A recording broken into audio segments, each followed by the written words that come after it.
But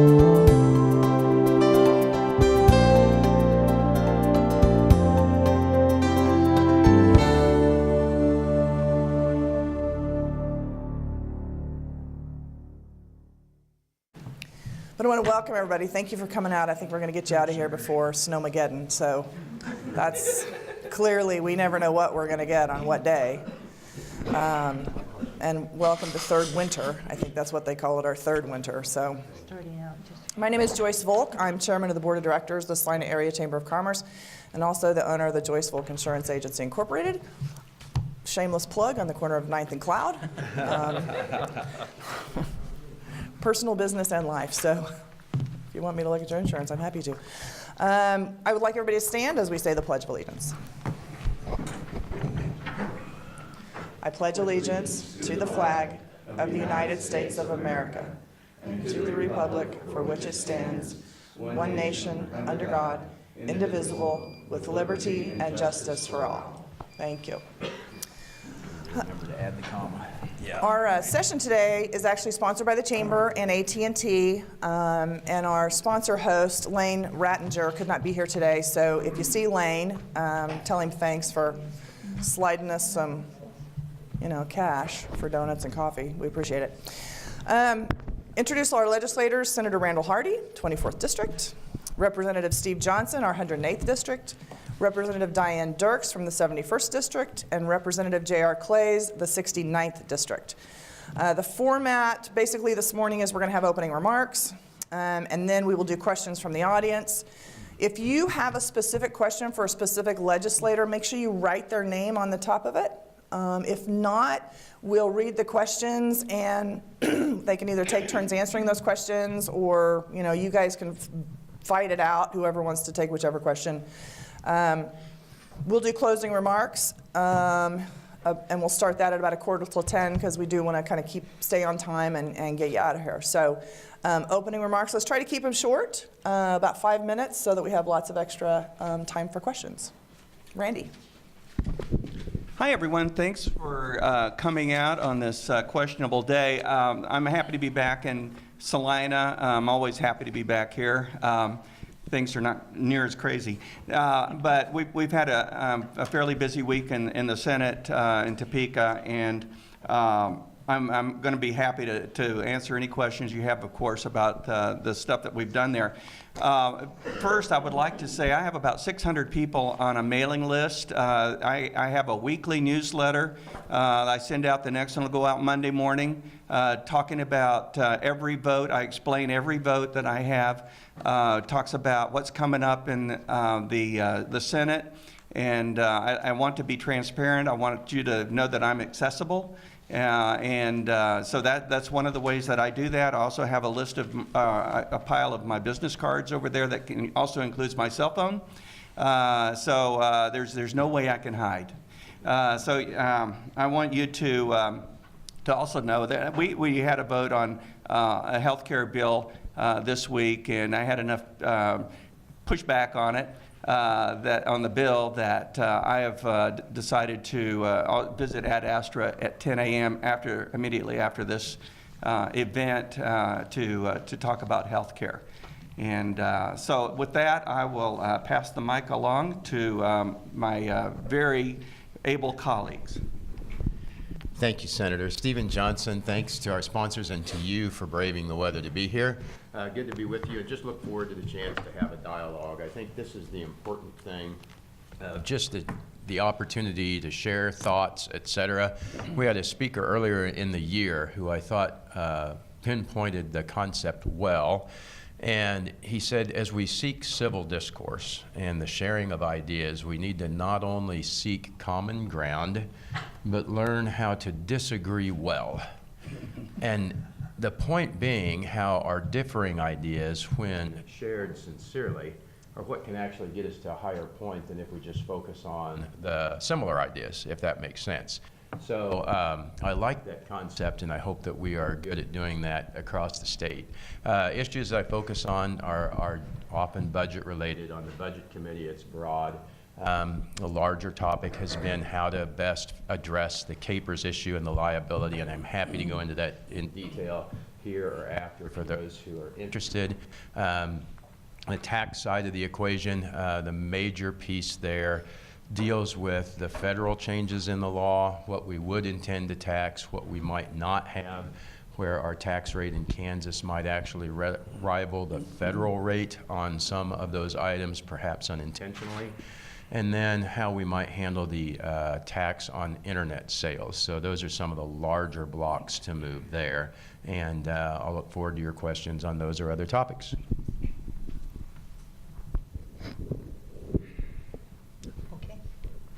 I guess it's my turn. Okay. Welcome, and thank you so much for coming out in this weather. At least it's not a snowstorm as we've had in the past couple of days. Thank you to all of our sponsors. I really do appreciate the opportunity to be here. This is where I always look forward to coming to these, because this is home, and this is where you get the answers to a lot of questions that come across the committee.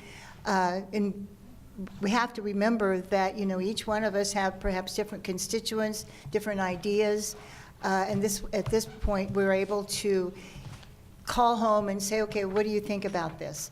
Especially, I'm on the Veterans Committee. There are some veteran bills that I'll bring up here shortly. Insurance, and this year, instead of education, I'm on Children's and Seniors, which is an everyday committee. Has a lot of things that we are going to be working on and have already. And following, there was a task force that's still in existence that they're still working on, but over this last year, that addresses some of the needs and that we need to take a look at for our children and our seniors. So looking forward to your questions. And I'll go into a little bit greater depth as we go along. I certainly want to allow some time for you this is your time to ask us questions. I also have a sheet there in the back. I do send out a newsletter. Been a little tardy this time. I have a new office assistant that's just kind of getting her gears together. So, but I will be sending one out when I go back this week. So if you'd like to receive it, and I also have a card, so you can just remember that I am available and I answer all of the calls and communications that I receive at my office. And again, thank you for being here. Good morning, Representative J.R. Clays from the 69th District. I represent West Salina, Northwest Saline County. First off, want to thank the Salina Chamber, AT&T, our sponsor, and of course our moderator, Joyce Volk, who evidently can take care of all of your insurance needs. Yes. Well, in the legislature, I serve as the chair of the General Government Budget Committee. I also chair a joint committee between the House and Senate on state building construction. So we review all of the construction you might see at our universities and other state buildings. Also serve on the Appropriations Committee and the Transportation Committee in the House of Representatives. A couple of things I want to talk about just off the bat, some things that have happened recently that might not get reported on.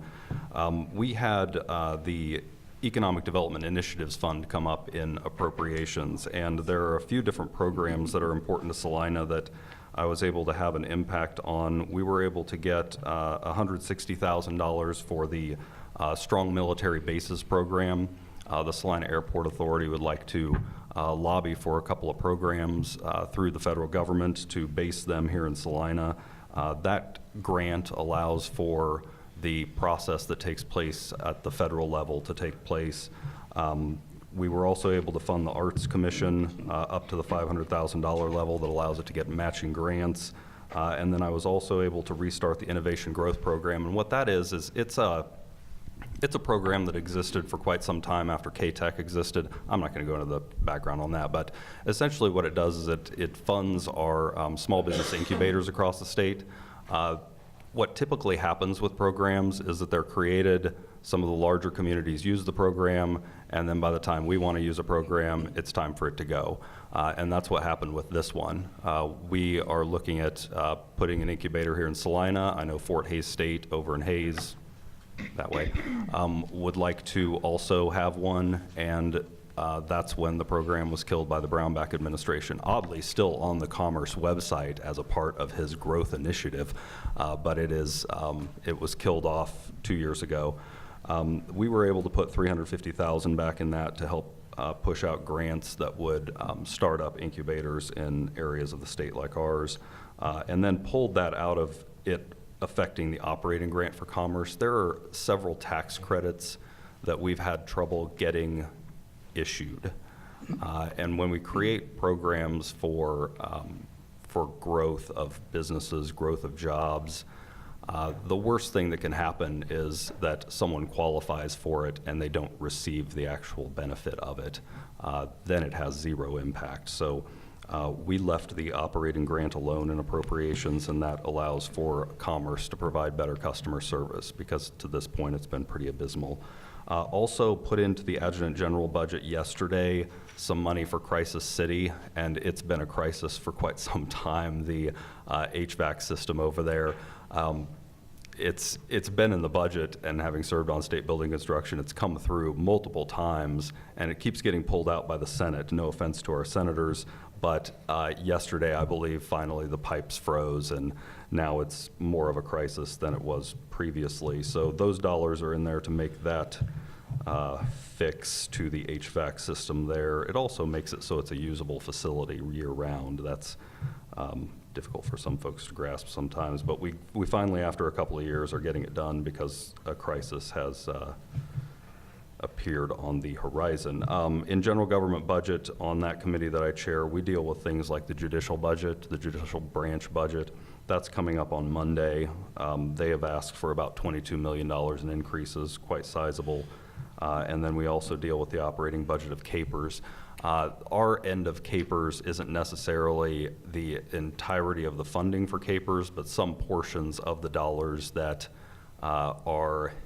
that go to CAPERS appear in the governor's budget. So we do have some changes that we were able to place into that to keep the payments moving. We had, I believe, the second of two $56 million payments is coming up, so we put that back in because the governor took it out. And then we also did some things with the PMIB. That's a loan that was taken out, I think, in 2016, 2017. Somebody help me out. 17. In 2017, we took out that loan. It's over $300 million. That's a 0% loan.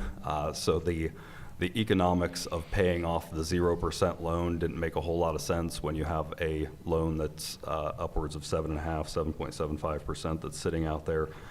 So we ended up making some edits on that so that those items could be paid off in the order of their higher interest rates. Then on the policy side, the aerospace education tax credit, we did this 2 years ago. It's changed a little bit, but 2 years ago we weren't able to get it through the Senate. They thought the employer portion was a little too rich, so we took that out, and now it should appear on the floor sometime here in the next month or so to get that across the House side, and then we have agreement over in the Senate to run that there. And that, what that does is it incentivizes a student choosing a Kansas university to get their degree in a aviation-related field. It then gives the tax credit to the employer to pay back their student loans. So it just sort of creates a mechanism for encouraging businesses to locate here by virtue of the workforce existing here.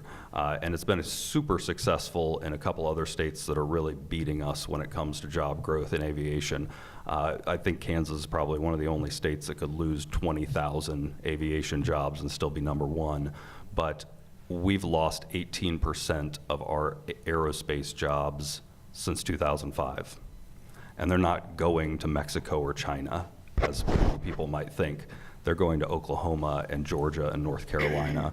Oklahoma had a 94% increase in the number of aerospace jobs over that same period of time.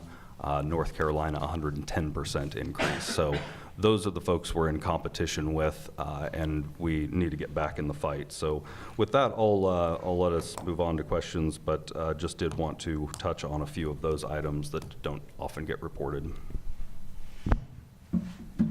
Okay, thank you. We're going to go ahead and, anybody else have any questions? I only have like 5 questions up here. Thank you, Lori. The first one, I'm pretty certain you've all stated you support this, but we have this question a lot. So what's it going to take for Medicaid expansion? Oh, I can tackle it from one side of the State House. We had a debate on Senate Bill 32, which was a Farm Bureau health plan bill, and someone offered Medicaid expansion as an amendment to that bill. That amendment was it was decided that it was not germane to the bill, and so it was not allowed to proceed. And the leadership on the Senate side does not want to see Medicaid expansion voted on, and that is a frustration to me, because I feel like, especially in the rural parts of the state, Medicaid expansion is critical to keep our rural hospitals floating. And we have one example in Abilene's Memorial Hospital. Last year wrote off $700,000 in services that they were not reimbursed for, that Medicaid expansion would have taken care of, would have made a major difference to that hospital. I have a feeling that Medicaid expansion will be debated at some point in the session. I'm going to really push for it. I'm getting frustrated now. And so it should, I don't know how much influence I have, but I'm only one of 40 people. But I think it's important enough that I'm going to push as hard as I can to make sure that it gets at least some discussion and debate on the Senate floor. I think Senator Hardy covered it pretty well. I agree. I think at some point it comes up. I think the votes are there to pass it. We came fairly close the last time that it was up. And I think just procedurally, both House and Senate majority leaders who set the calendar for what we debate and what comes up on the floor are those who don't happen to share my opinion or our opinion and are concerned about the cost. So it's been, I think, the primary reason that they have held up having those debates.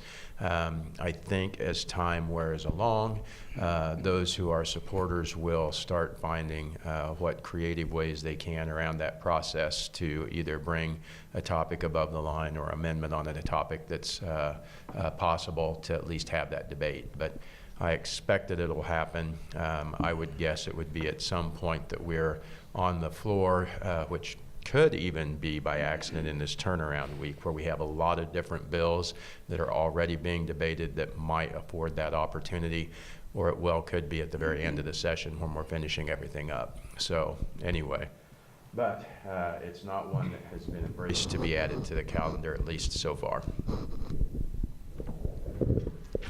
I guess the adage, excuse me, try and try again, and we're not going to give up until we finally get a vehicle that's going to let us get this taken care of. Hospitals are still struggling. I mean, there was one that just the other day that they're saying they just don't know how much longer they're going to be able to afford to keep the doors open until we get this passed. It's been one of my biggest endeavors. Medicaid expansion, of course, education funding. Those are the two highlights of what I'm trying to do this session. Trying to pass something with an amendment attached is very difficult, especially when they want to bring an amendment to the floor. It has to be well vetted in committee, and we're always looking for a vehicle that we can slip something into. Having a bill by itself is very difficult, as was mentioned, getting by leadership. But we're still out there fighting for it, and I'm not going to give up. I think they get tired of me knocking on doors and talking, but it has to happen. I mean, we have more and more rural communities who are struggling. We have a new committee this time, Rural Revitalization, where they're trying to bring businesses into these smaller communities and getting some ideas. I sit in on that when I can. It's when my committee isn't meeting. But there is an example. If you want to revitalize the rural communities, the two things that will keep a rural community available and open is a school and a hospital. So two things, education and getting Medicaid expansion passed. So that's why I'm adamantly working to try and get this done, and I'm not going to give up, and just have faith that you have legislators there that see the light and some that perhaps do not, as to really the benefits of doing it. So hang in there. Thank you. I don't know how much I can add. I think I agree that Obamacare expansion will probably happen. It'll get on the floor at some point in time, and I think they have the votes to get it done. Thank you. Family First, Bill HB 2103, is critical to address families and children at risk. Do you support this bill? Look at that. 21, what? 03? 2103.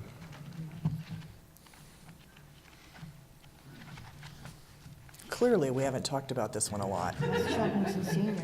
Thank goodness we bought our bill encyclopedias. That's mine. A little background would be useful. The federal funding, Family First federal funding, there will increase our ability to provide services to families and children to help keep them out of foster care. And it's in the governor's budget, and it's on the floor next week in 2103. So I just want to at least bring it up that there's federal funding available to help us with that in that bill. And do we need to allocate some funds to get those federal funds? Yes, Okay, thank you. Is it a dollar for dollar match? yes, I believe so. I think it's, yes. The reason for some of the confusion at the table is that some of these bills are still in committee. And so, and especially from the House side, and I'm in the Senate side, I'm more familiar with the Senate bills, so it's, I've heard of it, but I'm not as familiar with it. Remember passing it. CDAD and CDF will be proponents.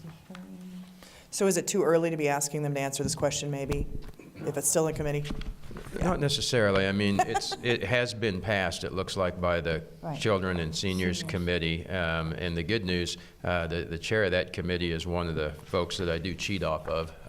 She worked on the healthcare stuff before. And you do learn folks who are expert in different areas and get a sense for what that is and say, hey, can you explain this to me?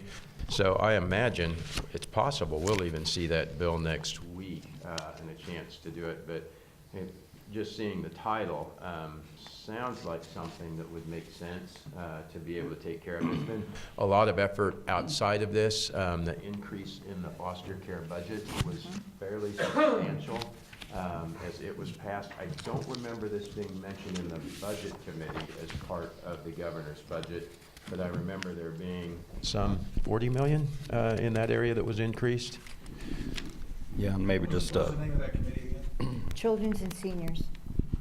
maybe just a point of clarification to the, I'm trying to it see looks what's like on it is revenue neutral. The savings apparently pays for it, so we wouldn't have seen it in our budget committee. Okay. And I picked this one because I don't think we've ever addressed this at the state level. Could you imagine a state initiative that addresses rapid climate change? A state initiative that addresses rapid climate change. You know, I'm on Utilities Committee, I'm also on Transportation, Judiciary, and I vice chair a committee called Ethics, Elections, and Local Government this year. And so it's a great committee for cities, and cities like Salina and Abilene. I think that, I don't know that we specifically address climate change, but Kansas is one of the leading producers of wind energy in the country. And I can't remember, I think we're either 4 or 5 in the states. And in the production of wind energy, it's the number 2 source of electricity in Kansas, and Kansas is now a net exporter of electricity. We send energy out of the state that we do so well in the production of electricity. So there are things that we do, but I think they're mostly around the edges of that. I think the conversation of climate change is best done at the federal level, and we can do what we can with water conservation and some other things on the state level. But I think that there are some things that we are not able to address at the state level. Ditto. Well said. We're always looking for innovative ways into, you can't always control Mother Nature, but they just 2273 was just heard in committee. A lot of consternation from some folks, you know, about having them too close to, I know we have to watch out for the airspace as far, but you know, here is a relatively clean type of energy of taking care of our needs. And there's always a battle there, you know, a lot of people don't want them, they're too close. You know, when they first initially began, it was birds. And now it's too close to one on this particular bill that was closed in committee, was it's too close to the house or too close to where people are living. And that was killed in committee. I don't know, I'm not on that committee, so I don't have all of the information. But there was an attempt to kind of stifle the wind industry in energy that we have right now. So we'll just have to wait and see what happens. I'm sure there'll be other bills coming up or amendments trying to be put into other bills that probably will not be germane and not get any action at all. But you know, we have to remember that this is good, clean energy, and I mean, it's really brought industry and jobs to our state, and I think we really need to protect it somewhat. So I'll be on the lookout to see if any other bills of this nature will come up on board. This sort of morphed into a question about wind energy, but I would say no to the actual question, and then wind energy is a tremendous opportunity for the state of Kansas. So yeah, super supportive of that, but no, I don't see a committee to address rapid climate change. Thank you. I have to say something mean here, but I'm going to read the question just like it's written. Do you believe the Kansas Department of Commerce, the champion of corporate welfare, has produced the necessary results to justify their bloated budget at the expense of Kansas taxpayers? Oh man, do I get to go first? That's awesome. Wow. Short answer, no, they have not. No, Commerce has been a disaster for quite some time. The department and its level of customer service has been pretty terrible, but it's usually the result of political appointees. And I think there's actually several models out there that exist for making a economic development organization, much like what we have here in Salina. We have an EDO here. We have somebody who's actually out recruiting businesses. That's their sole focus. They're hired so they don't change over when the political winds shift. Whereas over there in Commerce, we have rapid turnover. We have people who are working on workforce development, which is actually a function of the Department of Labor. In fact, the federal grant from that comes from the Federal Department of Labor, comes down to our Department of Labor, and then goes over to the Department of Commerce, one of the very few places in the entire country where that happens, because for some reason we decided to justify the existence of the Department of Commerce. We needed to go and stick something over there that had a bunch of employees in it. The Department of Commerce, really, if you strip that away, is not a very big agency and would be better served to be a public-private partnership than what it is today. As far as the programs that are run there, some of them are effective, some of them are not. I don't know that you want to get into a huge debate over each and every one of them today, but there are programs that show that they have a positive result when it comes to growing jobs in our state and retaining jobs in our state. And then you have ones that really do look like welfare. The RAS program being one of them. I don't think it's very effective. The data doesn't show that it's effective. There are instances where there are individuals who are receiving RAS in a RAS county but actually live in a non-RAS county. So the amount of fraud that exists in the program too just really devastates that. The governor, what he did, and you know, the Innovation Growth Program, I brought it up earlier, it's just one of the most brilliant tactics I've ever seen. To kill off the Innovation Growth Program, the governor kept moving the dollars from that program over into RAWS. They're in the same account, the EDIF, which is your lottery dollars. And so each year he'd just sort of chip away at it. And then finally it was down to zero. But those dollars that go into RAWS have to have a match. So when there's no match, the dollars just roll back into the fund. So he kept growing and growing the RAWS number when there was no one there to match it. Well, then what does he do? He takes the dollars out of the RAWS program, sweep them over into the state general fund, and then pay for the huge deficit that existed in the state general fund. It's absolutely brilliant if you were strategically looking at trying to kill off programs and then fund other stuff that you wanted through SGF. So that's why I stuck it back in there. I think that it's a deserving program, the Innovation Growth Program, the Military Bases Program, super helpful for Salina. What's not is the RAWS program, which languishes at about $1.2 million every year in matches, but the governor for some reason had moved it all the way up to $2.5 million just to have the money sit there so that it could be swept away. That's my 2 cents. Well, if that's 2 cents from Chairman Clays, mine will not round to a penny. He has been a key part of the Commerce Committee and knows the inner workings well. The only thing that I can add is there's an awareness of that so that both in the Commerce and the Tax Committee there have been bills to try to better identify what's going on so they're in the transparency category. Say, here's what was spent, here are the results.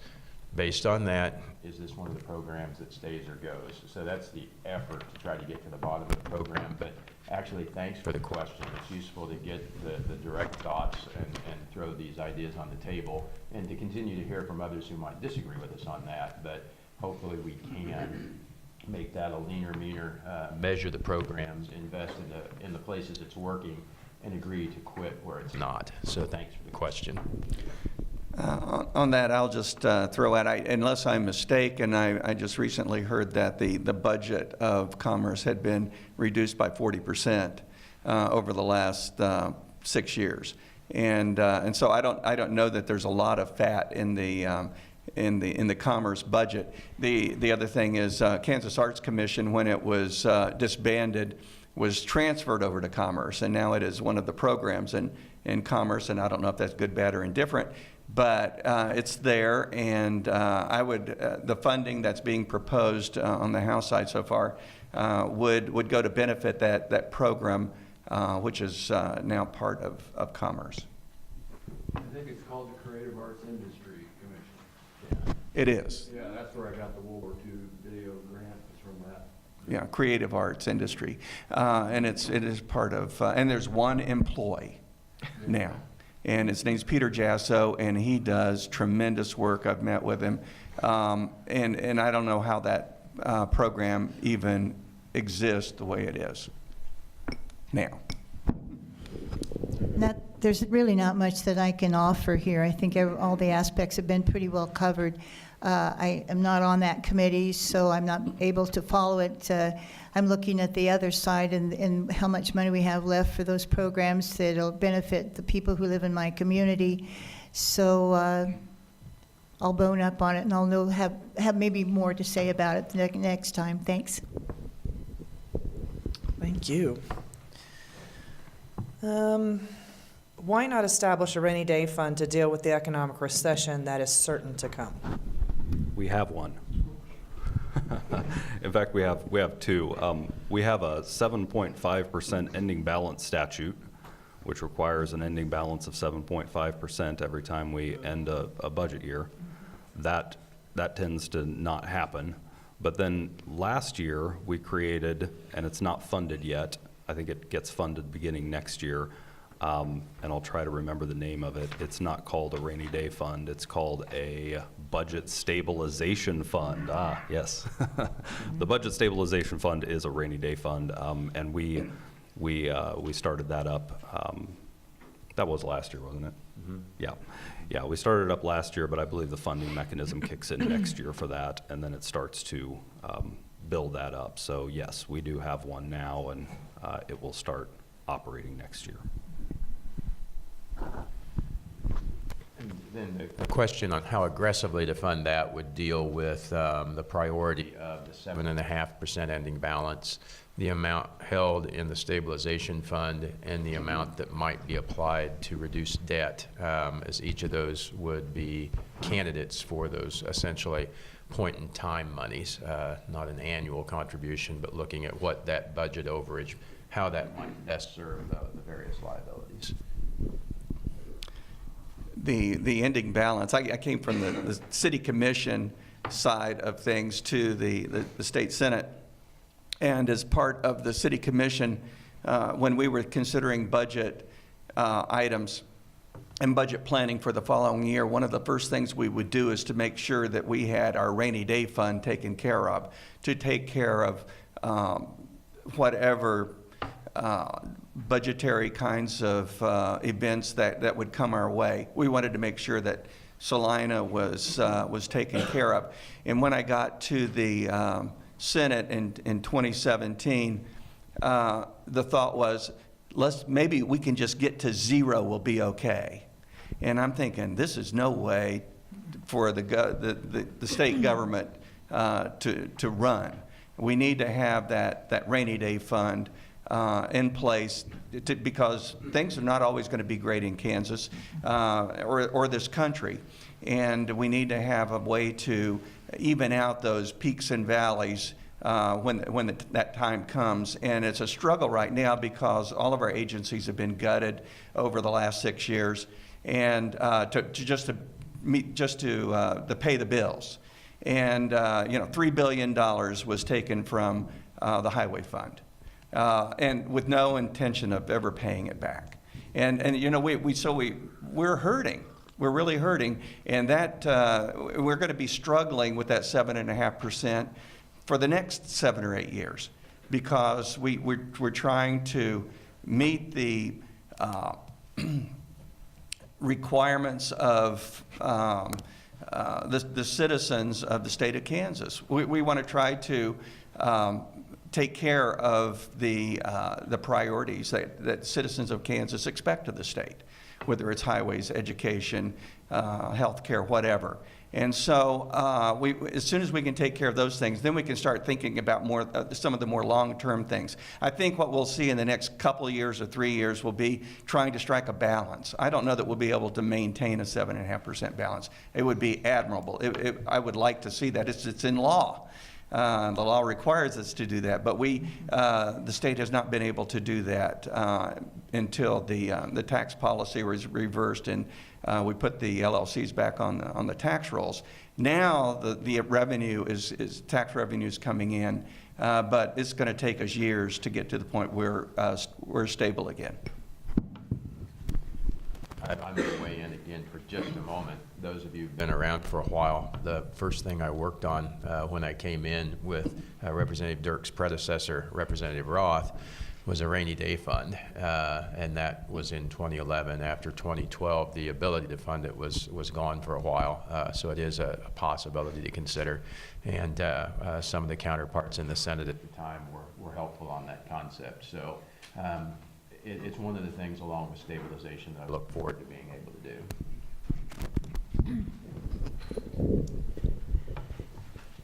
There's not really too much more that I could add to that, but if you really look at it, even in our family budgets, you always have some put away, and whether or not, if you buy something for the house or take a vacation or whatever, you're always looking at, can we afford it?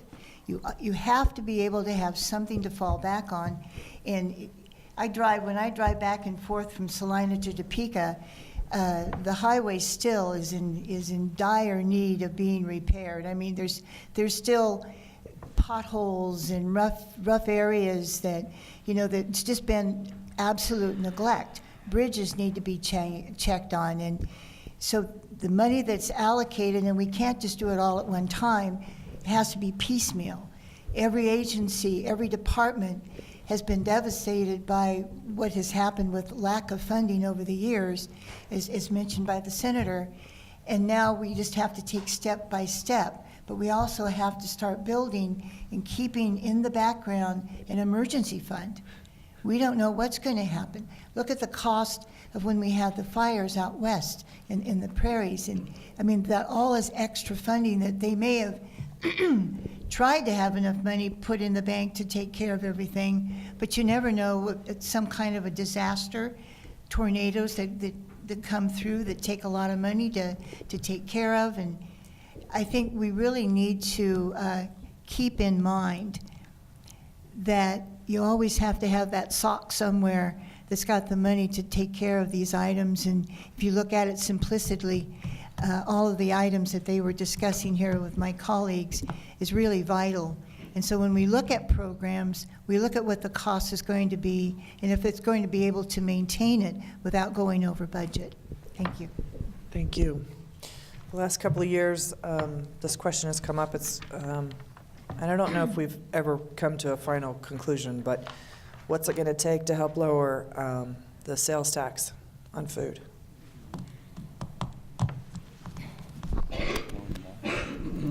So the good news for that is there are a lot of people that would like to lower the sales tax on food, and then the counterbalance is how do you handle the revenue and the other demands on the budget. So 1% on food is about $67 million.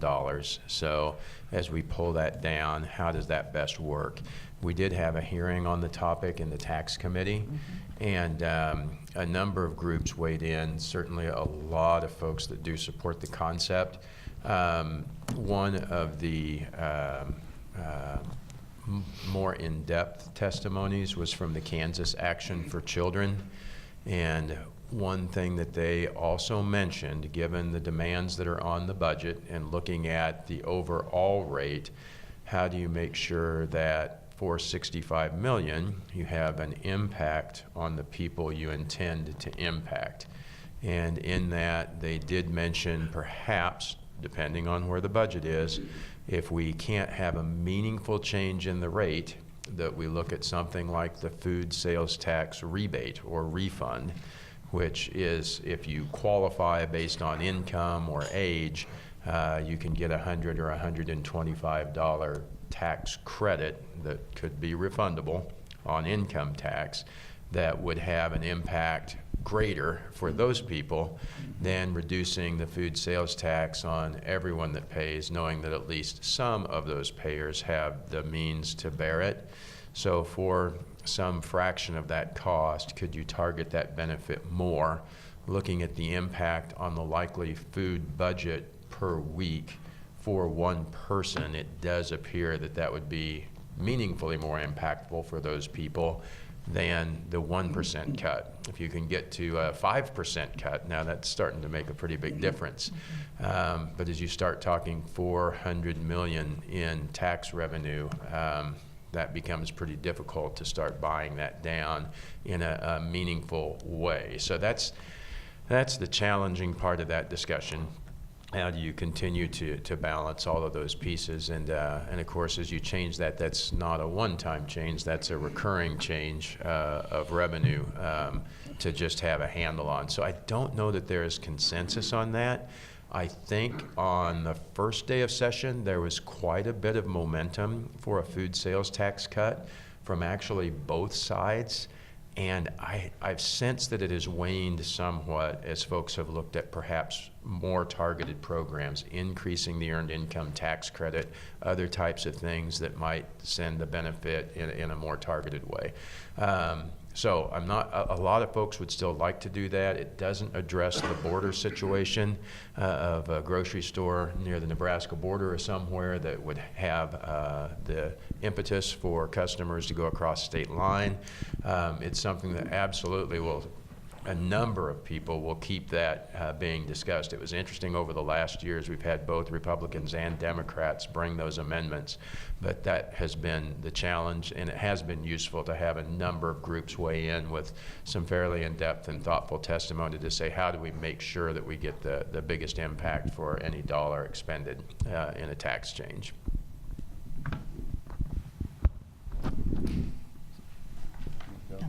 Okay. So there's a couple of things included in the lowering of the food sales tax that if it were to go to zero, and this isn't true if it just goes down. But if it does go to zero, we also have to take into account the impact on local governments. If we take something to zero where it's fully exempt, then also the local government doesn't get a charge their portion on that. We're 6.5, and then a local government might be a couple more % on that. It also would need to have a offset for our state highway fund, because the sales tax does contribute to the state highway fund. So out of that 65 to 67 million per percent, you're taking about 10 million out of the state highway fund. So at 6.5%, taking the whole thing off would be a significant hit to the state highway fund.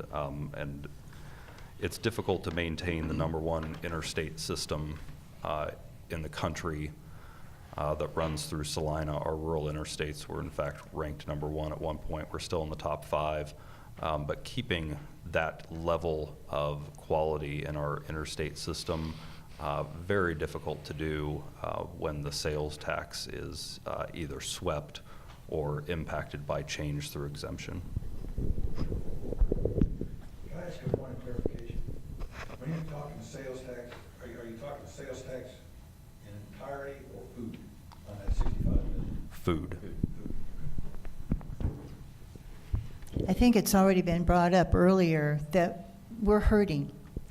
The past 4 years have been devastating to the budget, to our funds, and as much as what we would like to be able to do something like this, we are playing catch-up right now, and there's so many agencies that have gone without adequate funding that really are vitally important for children, for seniors. I mean, people in our community, hospitals. I mean, they're looking at every way that they can save a penny right now just to kind of playing catch-up.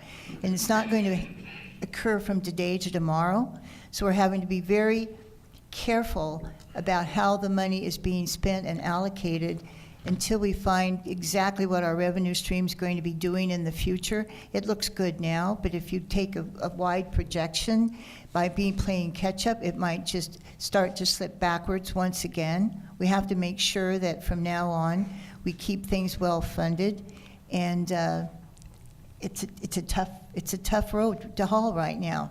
I don't have all of the numbers. I do not sit on the tax committee or appropriations, so my colleagues here can give you more definite numbers, but you have to look at the impact of what it's going to do to communities, highways, hospitals right now until we can finally get ourselves out of the hole, so to speak. Right now we're only on the second rung. And so therefore, it's going to take a while for us to do that, and hopefully in the future, because I would love to see, especially sales tax for those that could qualify, that are lower income, to help our senior citizens. That would be the first thing that I would like to do, but we have to look at the real possibilities that maybe we're just going to have to wait for a while. Just to give you an idea of the kinds of struggles that we have, and lowering the sales tax on foods is a great thing when you talk about it. We'd love to be there. Nebraska already does it, as was mentioned. But the kinds of things that we are struggling with, for instance, in KDOT, our heavy equipment operators, there's 100% turnover every year. How many people can run a business with 100% turnover? The only business that seems to do that and do it well is McDonald's. We can't afford to do that as a state agency, and that happens because we can't afford to pay those people. We train them, and then we put them out in the field, and 2 weeks later they're hired away by a construction company that can pay $4 an hour more. Right here in Salina, in the courthouse, City County building, the 28th District Courthouse, I went and visited with the folks there. I wanted to tour the courthouse to get to know the people a little more. At the end of the tour, they started crying. And the employees there were telling me that fully 30% of the people in that office need a second job in order to make ends meet. And that's because we can't afford to pay our court employees. It's really a sad situation, and it's a situation that it really hurts me to the core, but I am determined to get to the point where we can actually take care of the people that care so much about the state of Kansas. These folks, they're hanging on because they love what they do. And as long as they can hang on, I'm going to continue to fight for them. Thank you. So that's going to segue into this next question. The state at one point limited the ways cities and counties can raise revenue. Where are we on changing the restrictions on this, on the cities and the counties? I'm guessing that this would hit particularly the property tax lid and what that has done, and it may be more broad than that. But on the lid, I don't see a repeal for that. It's one I do talk to both the League for Municipalities and the Association of Counties at the beginning of each session and say, what's your priority? Do you think we have the votes to change it? And if so, we'll bring a bill to have the discussion. And they talk to members of the House and Senate to get a sense for that, and they very much want to take it off, but they also don't want a vote that they know is going to fail and potentially be used against their friends that would support it. So I don't know that there is an effort this year. At the moment, the increases in, and while there will be the lid that has an impact, the increases in the real estate values have continued to be consistent enough within the lid that many have been able to operate. I won't pretend that it is all. When we actually hit the moment of having an election to try and make a budget work, I fear that's when we'll actually get the motivation to change the property tax lid, because it forces any increase over the lid to go to an election. And challenges with that potentially are just the cost of having an election, the timing of that versus your budget, and how you handle all of those pieces. I would be more of a supporter of local control. I think the local groups are in the best situation to make those decisions. I'd love to have property tax relief. That'd be great.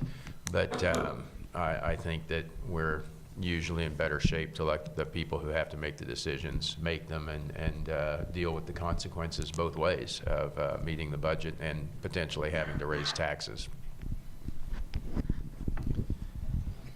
When I was still new to the Senate in 2017 and didn't know much better, I decided to introduce a bill that would repeal the property tax lid. Once again, coming from city government, I knew that I was a big believer that local government knew how best to make a budget and to spend money on behalf of the taxpayers. And the tax committee in the Senate took the bill, listened to me, and then stripped it of its contents. They called gutting it, put something else in it, and sent it on its way. There was no appetite on the Senate Tax Committee to consider property tax lid repeal. Given that, I know that the bill itself is not a good bill for one reason. And one reason is, if you start looking at the exemptions that are included in that bill, the exemptions are longer than the bill. And that tells me that the bill was a bad bill to begin with. And every time another exemption is proposed, I just throw up my hands. And at some point, I think we will be able to deal with that bill. And but it just makes me mad every time I see another exemption being proposed for that bill. It doesn't belong on the books.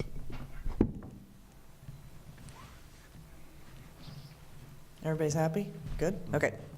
We're going to hop over to a couple of issues in education. Why is the state legislature writing curriculum, i.e. bullying proposals? I don't know that that's necessarily. Why is the state legislature writing curriculum? And then also, we'll piggyback on that. Explain the bill in the legislature that would allow students being bullied to transfer to a new school, either public or private.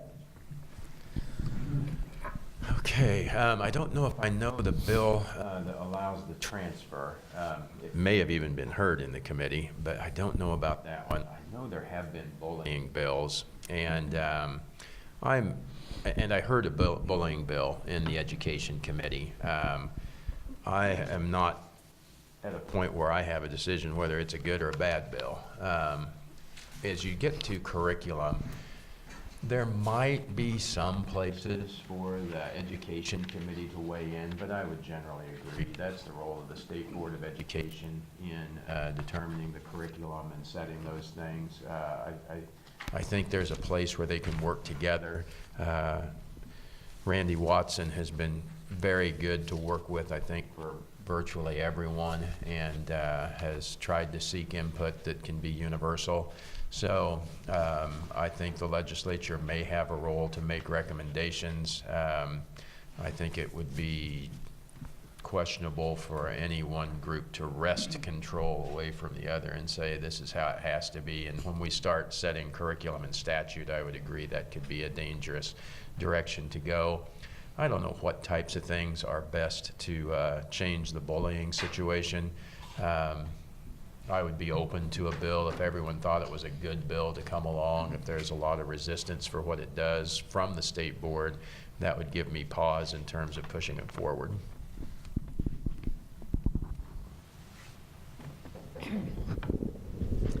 There have been numerous bullying bills that have been looked at in the Education Committee, and in fact, we passed one last year.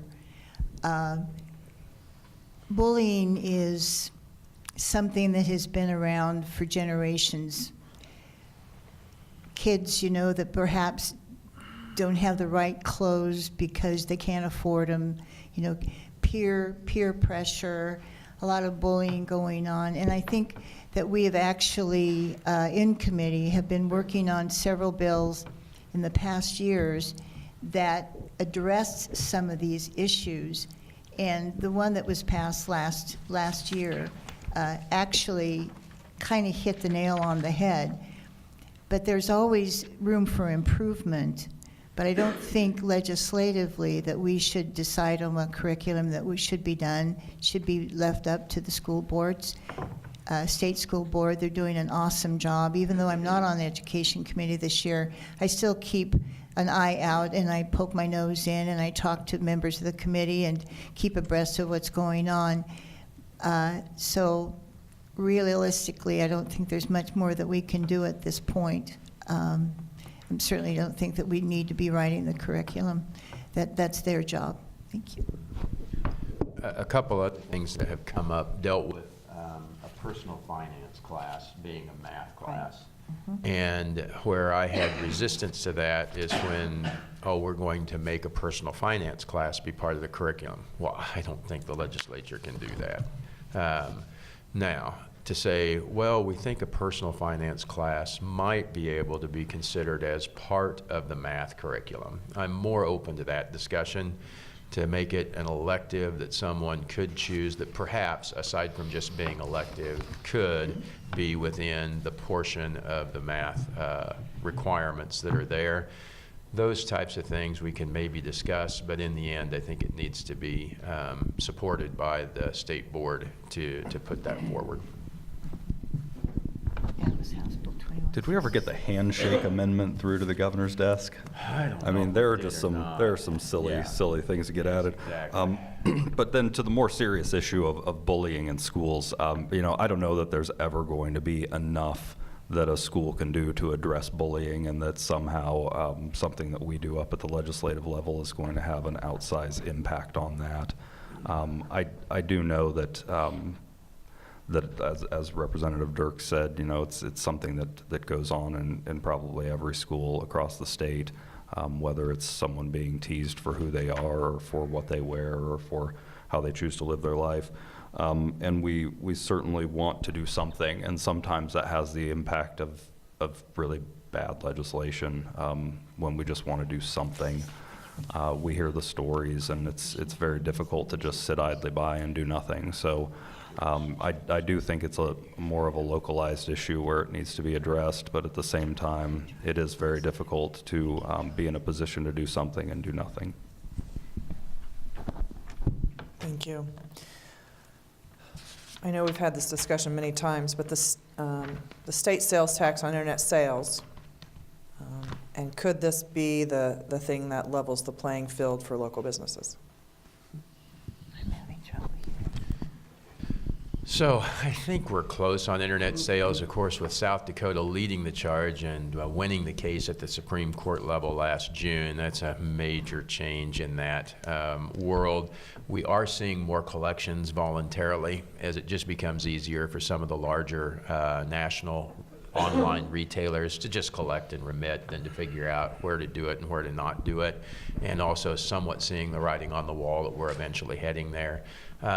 We've been working through a bill. I was trying to get one through the business community, and there's always that little piece, well, here's how it affects the voice over IP group, and here's how it affects the folks that do online hotel bookings, and what part of that is service, and what part of that is actually the hotel room that you intend to tax.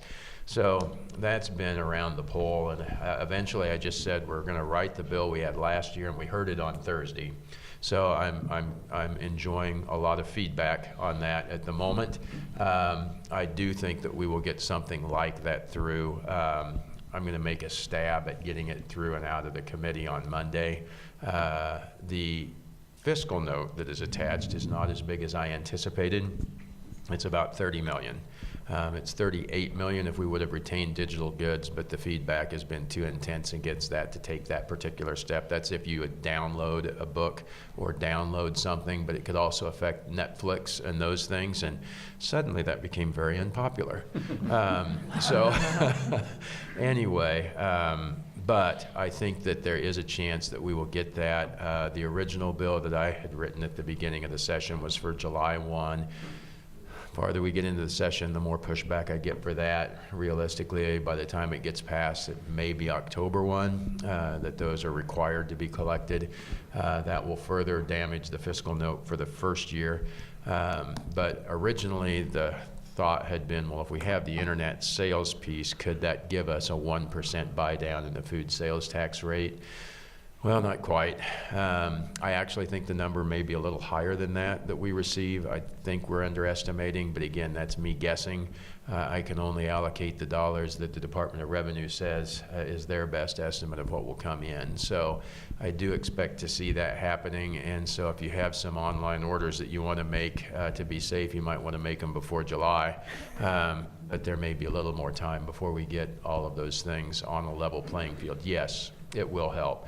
It will have a significant impact on a few businesses. I don't know that it'll change the overall direction for retail. I'd love to say that it would. I'd love to see retail stay local. I like going to brick and mortar stores, seeing stuff and touching it and figuring out what I want. That's just what I'm used to. I don't know that I'm going to be in the majority as I get older.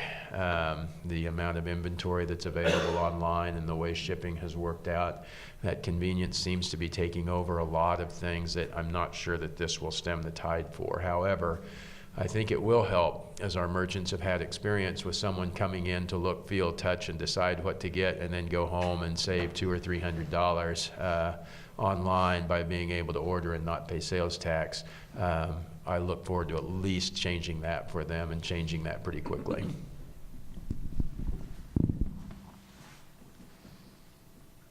Okay.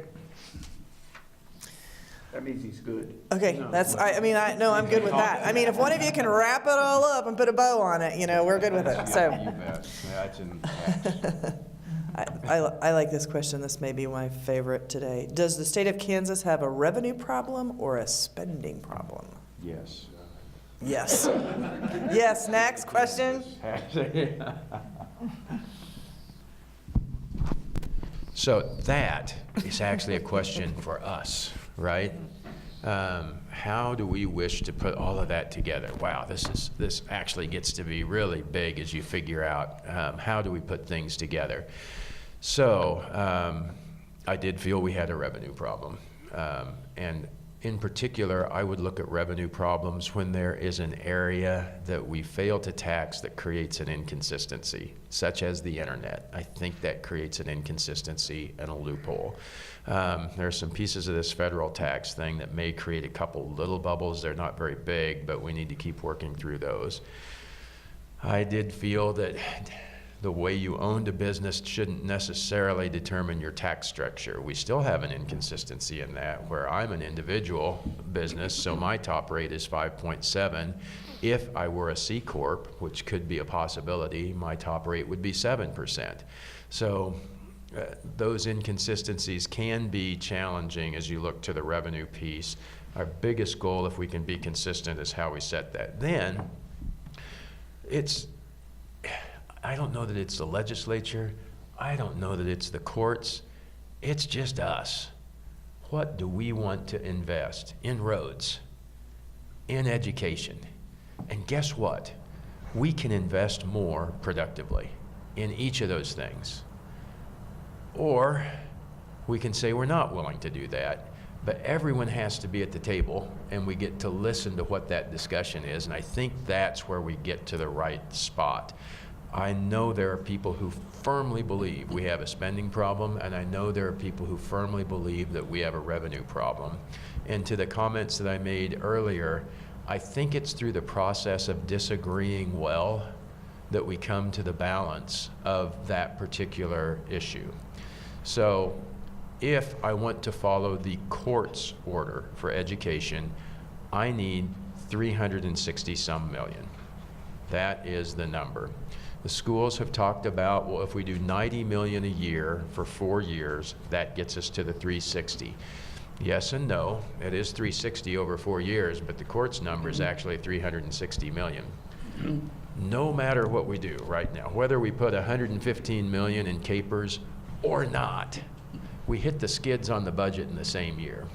We've got over 800 million to work with right now. That is awesome. I have not seen that. It is nice to look at fixing some problems and eliminating some debts. And we just have to agree on which those biggest ones are. As we get out to 2021, 2022, when that ending balance that we have now is gone, as we increase, because there's another 400 million per year that goes to schools already in the statute. So that's what the largest part of that is. We already kind of took the capers hit with what we did. So it's a big hit, but that's the other part that's eating up that ending balance. Where do we want to go? So we now could have an inflation component to that in a constitutional precedent through the court saying that it is education plus inflation.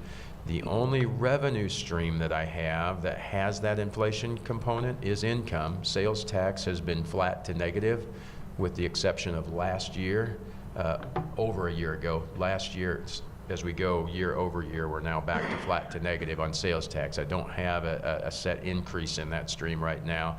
Property tax is a little volatile, but I can't count on the inflation component of that. Income tax matches it very well. And actually it works out pretty easy. On income tax, we raise right at 3.7 billion in income tax in Kansas. A 10% increase in income tax would give me the 360 million with some hope for inflation, and our decision together, an additional 10% of income will fund education at the level currently prescribed by the court, in my opinion. Somebody else have a different opinion of whether that works or not. But that's 360 million. Can we do it? We can. Do we want to do it? I don't know. But I actually need to hear from all of you as we try to work through that to say, yeah, that's important and we want to do it. I may or may not agree, but that's the direction that the people of the state genuinely want to go. And it doesn't have to be everybody, but it has to be the majority that has the chance to come together and, again, disagree well to do it. I was struck as I went to plant wheat on the few days we could plant wheat. And, you know, my equipment's kind of middle of the road, but I passed two neighbors. One neighbor whose drill and tractor was worth more than 250 or 300,000, and another neighbors who might have been closer to the 30,000 range. Just getting us to agree on how much we'd spend on planting equipment would be a tall order, right? but each had a little different scenario that they were working through. And I don't want to pretend that anything is that simple, but it is that process of actually saying, okay, how do we want to do this together? Because we can do it better together, but we'll have to agree on how much we want to invest, what we can and can't do. On the education thing specifically, which I think is the big question, if we agree that we're not willing to spend the money, if, I'm only saying if, I'm not saying it's the right thing, then we have to be clear about what we don't do. We have to say, okay, I'm okay with, you know, not having all this data on bus drivers, not having all of, you know, I think we can look at some of the mandates that we require for information and how do we make things work best for the schools, for the children, efficiency within federal mandates, but how do we get out of the way of that as much as we can? Deciding which programs to cut, that's a lot harder, but it is a discussion everybody has to be involved in.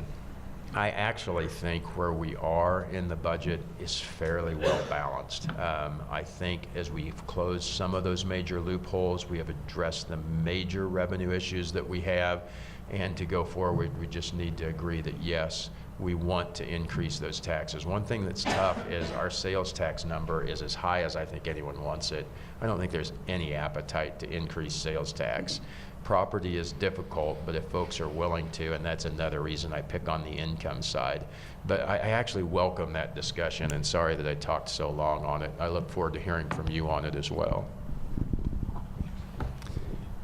I think that's an interesting question, and I think that a time period in Kansas helps to answer that question. In 2012, when the tax policy that was voted on by the legislature went into place, tax revenues were reduced by $750 million a year. And I think that from what I've learned the last couple of years, it's really easy to reduce tax revenue. It's really difficult to reduce spending. And that's borne out because when 2013, the revenue was dropped. 2014, no revenue coming in. 2015, the legislature, if the legislature had really wanted to do something that made a difference, at the time they reduced the tax revenue, they should have reduced the spending at that same level. That was not done. And so at 2015, the legislature looked at the situation and still did not reduce the spending to match the revenues. Instead, they increased the sales tax. So it was reducing the spending is really, really difficult. And I think it's really difficult because I think by and large the legislature funds agencies at a fairly reasonable level. We're not there, from what I can see, I don't see fat really anywhere that I've been able to examine. And I think that because of that, people say, well, you just go ahead and cut spending by 10%. I think that we would suffer as a state if we tried to go that direction right now. So I think that it's easy to say we have a spending problem. It's very difficult for anyone to prove to me, agency by agency, where we have a spending problem. I think I'm going to just quote a little bit here on KDOT. At the time before the revenue stream kind of just fell off the cliff, our roads and highways were in decent condition. With the erosion of the highways right now, it's going to take even more spending to catch up and repair those holes in the concrete and the just mismanagement of funding as far as being able to get that money to the right sources and the people who take care of it. And I think you're going to see the same scenario in other things as well, that agencies had to cut back and some of the services were not able to be provided to those that needed these particular services, wherever they may be, that are government funded. So it really goes back to 2012 when this erratic change of, we're going to, just going to cut taxes, we're just going, yeah, it didn't work, and it should have been rectified a lot quicker than it had been, but now we're having to play catch-up. So it's not that we're out there just trying to spend, oh, we're getting revenue streams coming in, we can just spend it as much as we do. No, we're playing catch-up and taking care of those entities that have been suffering for the last 6 years. It's amazing how the media can shape perception of what happens. The agency budget for KDOT for their preservation program was fully funded by our legislature. Everything they asked for, every nickel, every dime, every penny. It's been brought up that there's no fat. I would specifically point to what was discussed earlier about the KDOT road equipment operators. Our roads are built by contractors. They are not built by KDOT employees.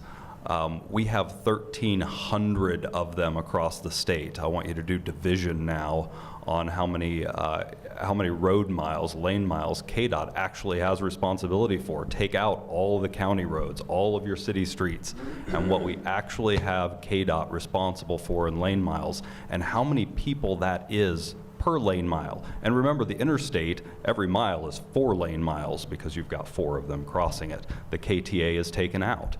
Look at the advances in technology that have happened just in the past 10 years with snow removal. We now have trucks that can go out there and take out 2 lanes at a time.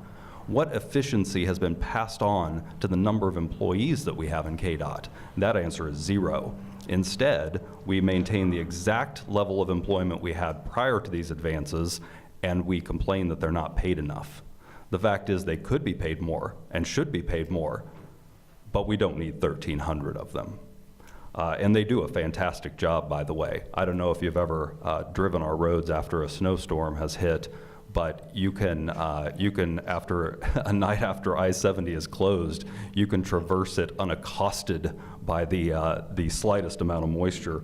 They do great work, but they do a lot of that great work because of the advances in the equipment that they have available to them. You can also go look at an easy comparison because it's right here in our own state, and that's the Kansas Turnpike Authority. We could just go look to their level of employment and the lane miles that they have to cover and do an easy cost comparison to find out if it really takes this many people per lane mile to maintain these roads.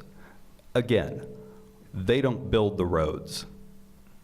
Our contractors do. These guys are the ones who are mowing the grass, who are scooping the snow. We have invested untold amounts of money in this equipment to be able to have more efficient mowing, more efficient snow removal, but that doesn't seem to affect the level of employment at these agencies. Until an agency has to become more efficient, it won't. It just simply won't. So there is fat. There is an ability to save taxpayer money across the system. In fact, there are a couple of recommendations out there that I would suggest. Right now, if a state employee has access to a vehicle, there is absolutely 0 record of where that vehicle goes. It would cost a small amount of money to put GPS in our vehicles to know whether these are being used for personal use. Personal use drops, and there's cost avoidance. We no longer spend taxpayer dollars on vehicle miles that are being driven for personal use. It goes away. The state of Louisiana did it. They made the investment up front. They save over $5 million a year. Costs dropped. Don't have to replace vehicles as often. There are definitely ways that we can save money, we just simply choose not to. I would also point out that typically the more you tax something, the less of it you get. During the border war and the reduction in the LLC tax, we did gain LLCs. You can see the numbers on that. But what we lost were C Corps because they were still taxed at 7%. Those hemorrhaged out of our state, and we don't have a lot of C Corps in our state. It just doesn't happen here because our taxes tend to be pretty high. I would also note that on our income tax, if you are a married couple and you bring in about $105,000 a year, you would pay more in Kansas than you would in California. You can do that math yourself. But those are stressors on this whole math problem that exists in front of us. if you're going to be that close to California in your tax system on income, how can you possibly start increasing spending to the levels that we're looking at in front of us, whether it be Obamacare expansion or putting another $160 million into the highway program, another $360 million into schools, whatever it is, there's another pressure point that hits, and that's why our greatest and our number one export is our educated kids. They all move to Texas, plurality, move to Texas, because that's where the jobs are. That's where the jobs are, that's where low taxes are, that's where there's thriving economies, that's where individuals who get the degrees that happen to be offered at our universities, that's where they are. So we can keep putting more pressure on the system, more stressors, or we can actually implement some of these things that save money. One area where we could save a ton of money is statewide procurement. Just buying stuff using the purchasing power of the state of Kansas instead of doing it individually, agency by agency, district by district, whatever it is. There's a tremendous amount of savings doing that. There's a few examples that I have. I'm not going to rattle them off here, but there are examples where there could be tremendous savings by simply using that purchasing power that the state of Kansas has. We have almost 3 million people in this state. We buy a tremendous amount of services, but because we buy them one-off, agency by agency, we tend to spend a lot more money than other states do. But with that, I'll hand over the mic because I think we're getting close to the end. Yep, we are. I am going to ask each of you to make closing remarks, and Randy, we'll start with you. Thank you, and thanks once again for the Chamber to sponsor this event. It's a great opportunity to be able to speak directly to citizens and taxpayers of Salina and Saline County and Dickinson County, if there's anyone here. In my situation, I just wanted to let you know I have 7 bills I worked on this year, which not all of them will get across the finish line, very few, maybe none, but you have to play the long game in this business. I have one bill I was working on with CAPS it's called the Grandparents as Caregivers Act. I'm working on a Board of Tax Appeals bill with the county appraiser, Sean Robertson. I'm working on another bill with our green cemetery on the south part of town. It's called the Dead Body Bill. That one is kind of fun around the Senate anyway. I'm working on a bill in Dickinson County that would provide income tax credits for the Eisenhower Foundation, which provides funds for the Eisenhower Library and Museum. I'm also working on a bill, working with a House member, and there's a Senate bill as well that would include Dickinson County as a county that's available for rural opportunity zones, or ROZ, that's been talked about earlier. So anyway, thank you for everyone for coming, and if you have any questions, free to answer them. So I'll join in the thanks. Good to see everyone. Safe travels home. The question that came up on 2103, I did text the chair, and I heard back right after we'd finished talking, and she had said it's a very good bill, sets up the framework, just as you said, for the match, and the difference is now we can get money on the front end. In the past, we were only able to get funding after a child was taken into care. So she said that she looks forward to carrying that this week, and you saved me some time. Now I won't have to review that one as much. I know what will be coming up, so I appreciate that. Biggest thing for me so far this year has been the pension piece. We hit a major milestone. I can't stress how big it was to have made the full actuarially required payment for the first time since well before 1992, maybe before 1971. That is a game changer, because once you finally get to the point of any liability, particularly where your interest rate is 7 3/4, and you take out a piece of the principal, this is the first time we've taken a piece of the principal since that same time frame. Finally, you make that interest liability just a little smaller the next time. Now, our liability for the number of employees continues to grow, and in our future liability, but actually reducing the size of that, if we can just continue to turn that corner a bit, if we can just pay a couple dollars of that principal each year, we start to unravel the program. If we go the other way, we grow that liability, and it works against us. So that is a big deal. The interest on $100 million is over $20,000 a day. It's over $24,000 a day if you look at what it is.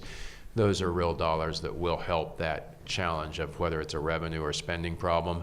Let's at least not be spending on interest to the extent we can, and have a good plan in how we eliminate that. So look, and it's not due to any one point in time. This didn't happen this year. The revenue had to come from the tax plan. There are a lot of folks all the way back to Senate President Kerr that was working on things in 2004 that set us on a track to get here. But it's great to be able to celebrate that we finally hit that mark. So anyway, thank you, and I'll turn it on down the line.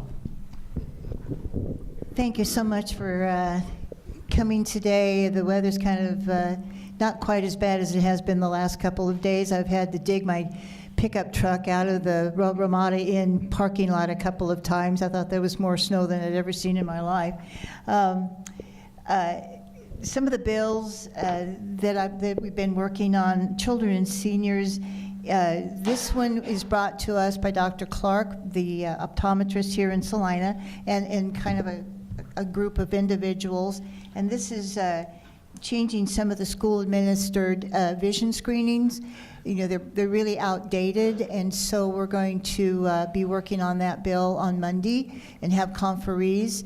It's just making some real badly needed changes in the vision screening bill that will help our kids and make sure that all children have an opportunity to have their vision tested, and because sometimes it will change dramatically over from beginning to when they're into the graduate phase of school.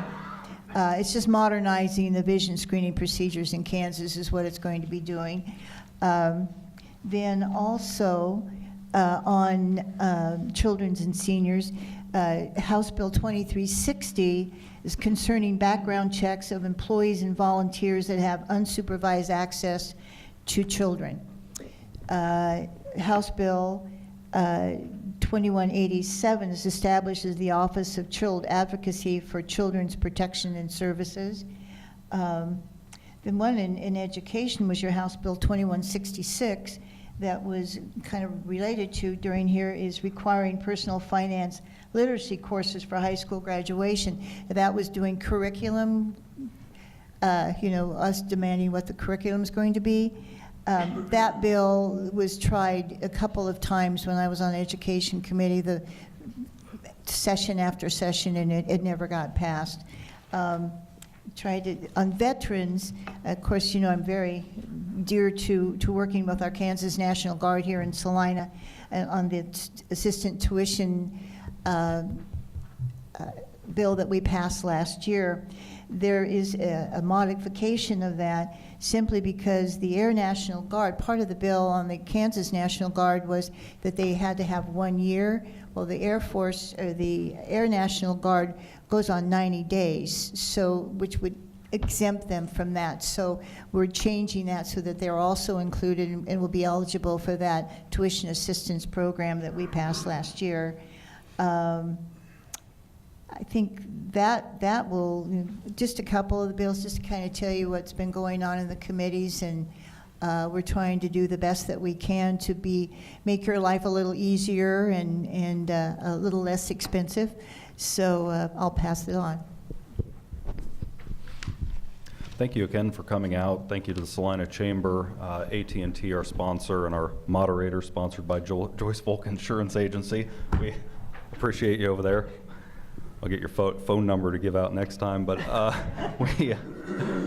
we have tremendous opportunities here in Salina to grow premium wage jobs, keep our kids here to raise their families.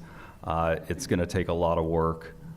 It's going to take a concerted effort by many entities, both public and private, but we have to work together to get it done. Our community is lost population. Striving for that 50,000 mark is still the goal, and I think we should all put that as our goal to achieve and work together as hard as we can to get there. It's really meaningful to hit that number for federal grants primarily, but for a lot of other reasons, and that's something that we should continue to work towards. So appreciate you coming out on what could be a a rough weekend of weather. Thank you guys for being here, and thank you for all you do for the state. So, thank you. Hey, hold on. Well, Randy needs to go. You have an appointment. It's okay. That's okay. All right, hold on. Just 1 second. Next legislative issues update meeting will be March 16th, same time, same place. And then also, thanks to AT&T for sponsoring the meeting. And then if you want, we actually have a chamber connection. There's some on the back table if you want to know what's going on with the chamber. And don't forget to sign up for Randall and Diana's email, weekly email updates. So everybody be careful this weekend, and thanks again for coming.